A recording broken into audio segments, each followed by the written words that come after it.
So Mac Dre passed, and with that, it kind of brought what a lot of us consider to be the Hyphy movement.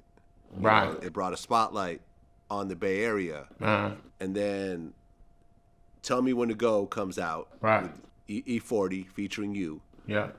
and then Super Hyphy comes out with Right. just you.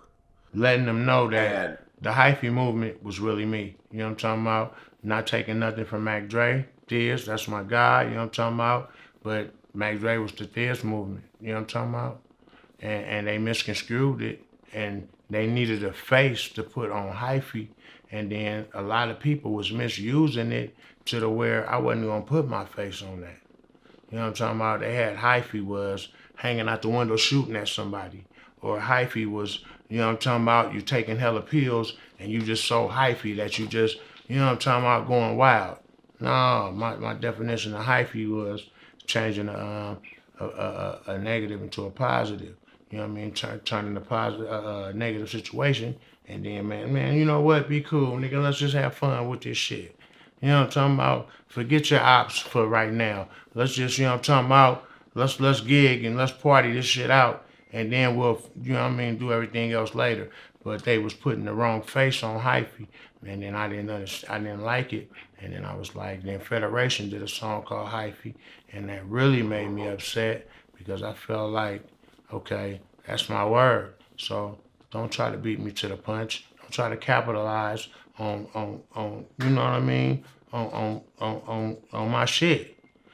So that's why I came to the song was really called Super Duper Hyphy. It wasn't even called That's My Word. That song was called Super Duper Hyphy. I'm like, okay, y'all hyphy, I'm super duper. You know what I mean? But not, you know, not dissing them dudes, not taking credit from them. But that's how I was feeling. I was feeling like, okay, I don't gotta even diss you dudes just to get my subliminal across and to let it be known, okay, this is what it is. yeah, man, that was an absolute smash. Man, That was an absolute smash. And I to guess this day, afterwards, you know, there was all the major labels started looking at you, to this day, and there was a bidding war, I guess. yeah. But apparently, I guess Sylvia Rhone, who was, I guess, the head of Motown, Universal at the time, Universal, yeah.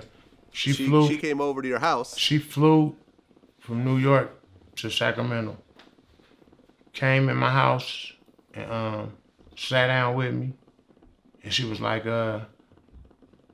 fuck E40. That was her exact words out of my mouth. And you can edit this or whatever. But she told me, fuck E40. I know who the guy is. I know who the Hyphy movement is. I know it's you. And she wanted to figure out a marketing plan for me. She was finna sign me for 800,000. Um, it got to the point where a lot of different labels were saying I was signed to them. Feel me? They never could produce no paperwork, but they were saying they were signed. I was signed to them, and that made her skeptical. She didn't want to sign me, and then all these people come out the cuts talking about they got me under a contract, and that fucked off my deal with Sylvia Rome. You know what I mean?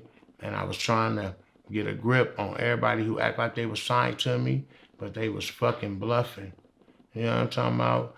Letter happy, sending hella letters, but no production of the contract that they got me signed under. If you got me signed to a contract, you're gonna send the contract.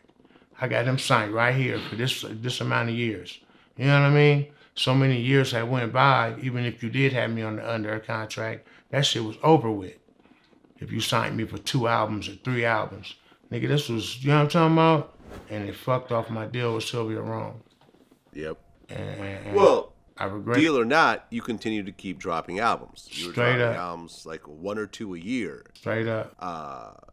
You know, I mean, Keak Da Sneak, Town Business, That's My Word, Contact Sport, This Is All in the Dough, The Farm Boys, Contact On Sport, One, G14 Classified, yeah, and so forth. But then in 2008, you end up getting arrested and on 4 felony counts. It was, I guess, carrying a firearm and resisting arrest. Yeah. What was that situation about? I felt like they was just harassing us for anything. We was at a hotel one night. My closest brother died. His name is Scoot, Albert Jenkins. They killed him in Santa Rita. They choked him until he was unresponsive. I went to his funeral that day, me and my wife. We came back. I was in Mac Dre's Benz because the Hummer, I had got 2 flaps. And these tires was 1900 at the time. Pirellis, it was 28s. Long story short, we was in Mac Dre's Benz. I was going to, I went to his funeral that day, and then earlier at 11 o'clock when we got home, we went to Arch Crab Shack and everything, ate. It was 11 o'clock when we got home. I should have came in the house and went to sleep, but I didn't want to go to sleep. I was still mourning my friend. So I went and picked up another friend, and we was meeting his other friend at a hotel. We pulled in the hotel for a while waiting for him to come out, but he was arguing with his female. So by the time he came out, the sheriff had pulled in, and then they flashed the bright light on us. I was driving, my friend was in the passenger seat. They get out the car. They like, you on probation or parole? And then back then, I wasn't. I'm like, nah, I ain't on no probation or parole. Let me see some license registration. And I showed it to him. And then my friend was like, I'm on probation. So they told me, step out the car and sit on the curb, right? And I had a work project, something I had a commitment in doing 13 days or something. And I had just came from my friend's funeral and shit. And I didn't want to go to jail that night. You feel me? And I'm usually a high-speed specialist. I'm usually can poop, doop, doop, and get away from him. And as soon as he told me to sit on the curb, he started searching my friend's side of the car, and I ran, right? Little did I know that the police I was running from was an MMA fighter, ex-MMA fighter, and he was fast as shit. So I hit one gate. The second gate, I tried to jump over it, and it broke. By that time, he had me at gunpoint. And he was like, motherfucker, freeze, I'm gonna shoot you, motherfucker, you better get down right now. So I got on one knee, put my hands up. Next thing I know, bow! He slapped me upside the head with a flashlight or something. Bust my head. I mean, I was out. And when I woke up, it was like 3 or 4 or 5 police was punching me all in the face, just welling on me, right? So I ended up blocking my face because I'm like, what the fuck? These motherfuckers just punching me in the face? They like, quit resisting. So then they handcuffed my legs, handcuffed me, then they tasered me. Next thing I know, I got the dog in my face barking this close, damn near spitting on me. So they beat me up so bad, they had to take me to UC Davis Hospital. They handcuffed me to the bed while I was there, cut all my clothes off of me.